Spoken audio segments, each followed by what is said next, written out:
Bonjour à toutes et tous, aujourd'hui on va parler des âmes vagabondes, un film de Andronicole à qui on doit l'excellent Bienvenue à Gattaca et le très bon Time's Out. Et là il revient de son genre de prédilection, la science-fiction, avec une adaptation de Stephanie Meyer, autrice de la saga Twilight, qui est pas si mauvaise en fait, on y reviendra un jour.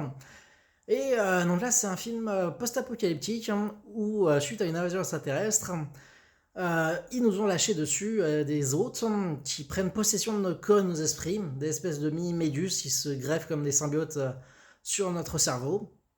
Et donc voilà, on a perdu la guerre et on s'est fait remplacer. Et on suit du coup une personne incarnée par Saoirse Ronan qui est dans la résistance, fait partie des derniers humains pas encore contrôlés.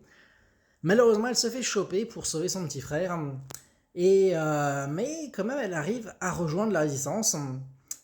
Et se joue du coup vraiment un déchirement intérieur, tant à son niveau personnel, parce que du coup elle reste spectatrice de tout ça, et elle aimerait pouvoir un peu interagir, leur dire que elle n'est pas morte, elle est encore à l'intérieur, c'est juste que l'autre la contrôle.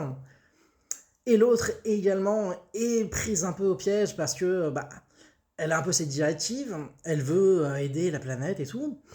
Et en fait, elle se rend compte que peut-être que l'humanité est pas si terrible que ça et que il y a peut-être moyen de ne pas faire que du contrôle et peut-être un peu voilà, de l'entraide.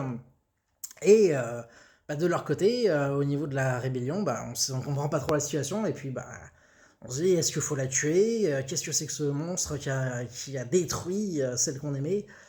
Et vraiment, il y a un déchirement intérieur super intéressant, avec un petit triangle amoureux au passage, parce que du coup, la symbiote tombe amoureuse d'un garçon, elle est amoureuse d'un autre. Et non, c'est vraiment super marrant comme film. C'est très léger, malgré le côté vraiment pesant de voilà, on a perdu la guerre face aux extraterrestres, et le monde est un peu. On s'est fait priver de notre propre monde, en fait, quand même. C'est assez lourd comme thème.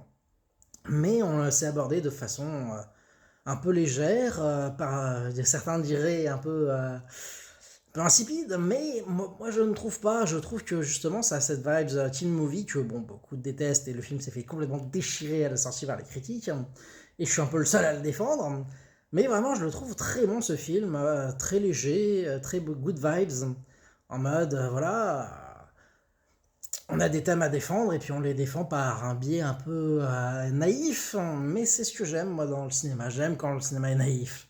Et voilà, si vous aimez un peu les teen movies, si vous avez aimé Twilight même, parce que c'est un peu cette vibe d'amourette et de légèreté, voilà, c'est du très bon divertissement je trouve.